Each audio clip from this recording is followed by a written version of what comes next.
mengatakan mohon untuk hadir ke depan. Begitu pula Bapak Samsudin, Bapak Speaker, selamat datang Bu pimpinan DPR RI Komisi 3. Lembaga Swadaya Masyarakat Lumbung Informasi Rakyat atau LIRA menggelar diskusi nasional bertema Mampukah Indonesia Melawan Korupsi di Hotel Sofian Tebet, Jakarta Selatan. Forum ini dihadiri sejumlah tokoh dan aktivis anti korupsi yang sepakat mendorong pemerintah Presiden Prabowo Subianto untuk membuktikan komitmennya, bukan sekedar memberi janji politik.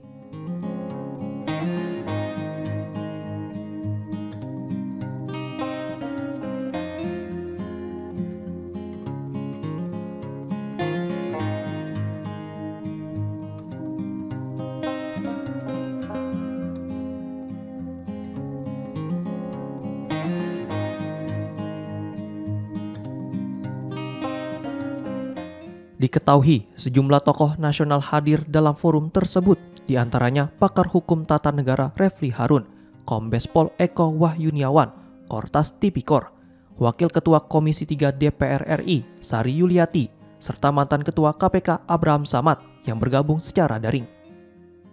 Dari internal LIRA hadir Presiden LIRA Yusuf Rizal, Wakil Presiden Imam Bogi dan Samsudin, Sekjen Adam Irham, serta Harti Hartijah bersama sejumlah narasumber lain dari lembaga hukum dan legislatif. Diskusi yang dimoderatori Asep Komarudin berlangsung terbuka, menampung gagasan, kritik, dan rekomendasi dari berbagai pihak.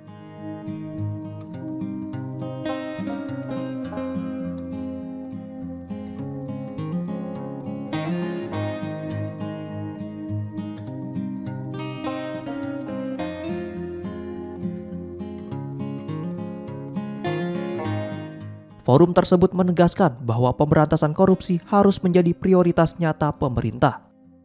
LIRA menilai anggapan bahwa korupsi mustahil diberantas adalah keliru, namun optimisme itu harus diiringi dengan komitmen serius Presiden Prabowo. Sementara itu, pakar hukum tata negara Refli Harun menekankan bahwa publik kini menunggu realisasi bukan hanya sekedar janji.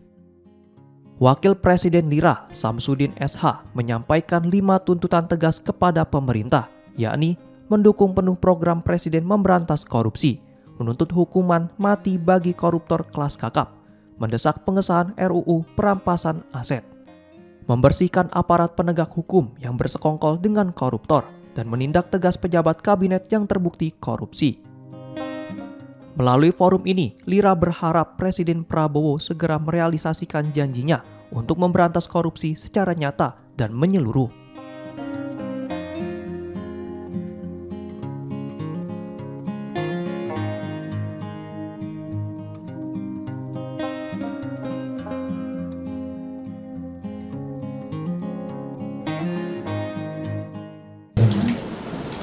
Mampukah Indonesia melawan korupsi, kan gitu ya? Pertanyaan sentralnya. Jawaban saya tidak mampu. Sekali lagi jawaban saya tidak mampu. Ya.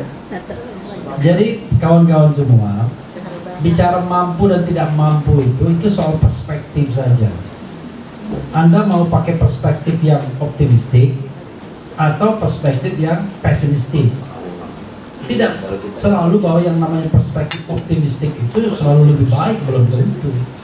Makanya kata Rocky Gerung, saya adalah seorang pesimistik yang rasional, tapi Anda optimistik yang irasional. Gitu. Karena kadang-kadang ya agen-agen pemerintahan, orang-orang dekat pemerintah cepat sekali optimisnya. Dengan statement aja langsung optimis, cerah. Padahal kalau kita balikan kepada sejarah, sampai hari ini, sampai saya duduk di sini, belum ada Presiden Republik Indonesia yang berhasil memberantas korupsi. Belum ada. Termasuk Prabowo Subianto. Karena Prabowo kategorinya bukan tidak berhasil, tapi belum berhasil. Karena disampaikan oleh teman-teman LIRA tadi, dunia peradilan khususnya pemberantasan tindak pidana korupsi itu dibanding sebelumnya mungkin ada harapan.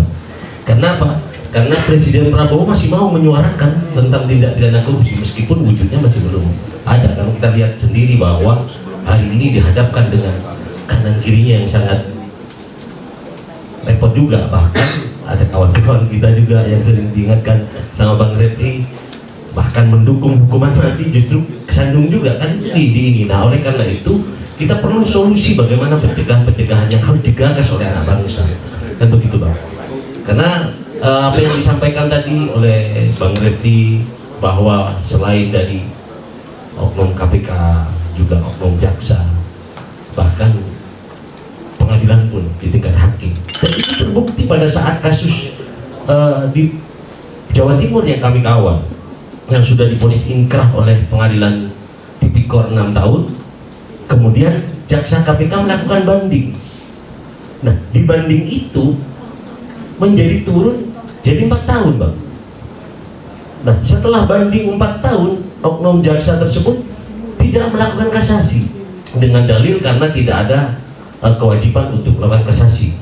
Namun kami sebagai aktivis saya sampaikan, meskipun tidak ada dalil yang mewajibkan untuk melakukan kasasi, tapi kan mempunyai hak untuk melakukan kasasi. Nah, setelah seperti itu, mulai dari oknum, proses ini jaksa dan hakimnya jadi sulit penegakan hukum kita. Maka harapan saya ke depan, apa langkah-langkah kira-kira Bang? Kami sebagai penggiat ya di Jawa Timur khususnya di seluruh Indonesia tidak ada, dan kami menjadi kebuntuan ketika proses itu mandek di penegakannya.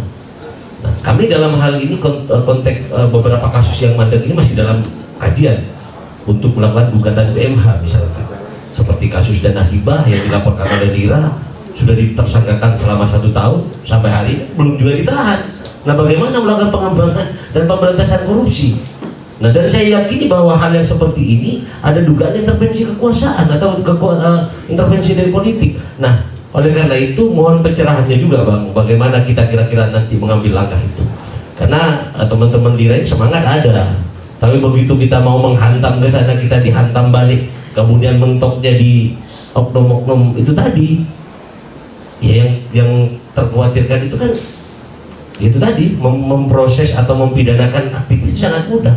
Tapi kalau bagi teman-teman Lira Bang, insya Allah sama seperjuangan dengan Bang Refli, jangankan hanya diintervensi, mau dipenjarakan, mau dibunuh pun kami sudah siap. Dan korupsi ini bisa diberantas dengan syarat demokrasi juga tumbuh berkembang secara baik. Karena dalam demokrasi itu ada kontrol civil society, ada kontrol media. Sering sekali sekarang ini kan no viral, no justice. Pemerintah itu ada 2 kemungkinan. Dia tidak tahu atau dia cuek. Kalau dia tidak tahu, maka ketika diviralkan dia akan tahu. Maka kemudian akan ada penindakan. Tapi yang kacau itu kalau cuek. Kalau cuek, karena tadi dia bagian dari masalah. Makanya saya katakan, ini apel saya buat Pak Prabowo, jadikanlah TNI itu sebagai menteri dan berhentikanlah di TNI. Karena selama Prabowo sendiri mencontohkan melanggar undang-undang, melanggar konstitusi, maka tidak akan ada harapan dalam hal pemberantasan korupsi.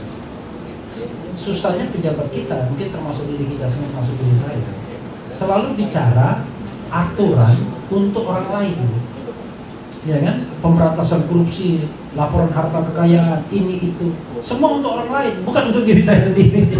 Padahal presiden sekalipun tidak boleh melanggar undang-undang, karena justru yang paling potensial melanggar undang-undang itu adalah presiden, karena dia melakukan tindakan-tindakan ketatanegaraan secara lain. Hukum secara tidak proper. Contoh misalnya gini. Ya. Kesimpulan dari diskusi ini yang bisa diungkapkan.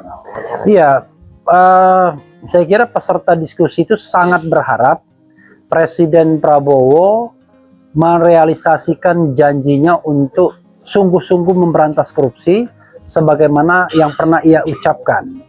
Sekarang yang ditunggu bukan lagi statement, bukan lagi pernyataan, tapi realisasi dari statement atau pernyataan yang sudah pernah dan berkali-kali disampaikan.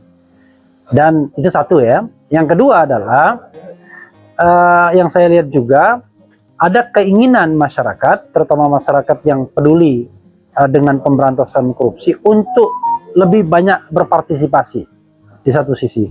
Tapi di sisi lain, kerentanan yang terjadi, misalnya kriminalisasi, bahkan ancaman pembunuhan, itu harus menjadi perhatian terutama dari para aparat. Kalau seandainya Presiden Prabowo memerintahkan aparat harus melindungi mereka yang berusaha membongkar kasus-kasus korupsi, media harus dilindungi, tidak boleh dikriminalisasi oleh penegak hukum, maka saya kira pemberantasan korupsi akan jauh lebih efektif. Tetapi kalau perangkat-perangkat pendukung itu tidak ada, karena kebetulan penguasanya sendiri yang korup, maka ya makin terjawab bahwa kita tidak bisa optimis untuk pemberantasan korupsi ke depan. Jadi kepada pemerintahan Prabowo, please, rakyat akan mendukung kalau Bapak sungguh-sungguh dalam pemberantasan korupsi. Menjanjikan akan melawan korupsi, kemudian berani mati korupsi, tapi kalau ternyata pada tahapan implementasinya, sebagaimana dikemukakan Saudara Refli Harun, itu akan menjadi zonk. Nah, untuk itu kita minta kepada Prabowo untuk memiliki komitmen yang kuat agar kemudian mampukah Indonesia melawan korupsi bisa kita wujudkan bersama untuk keadilan dan kesejahteraan seluruh rakyat Indonesia. Pak, terkait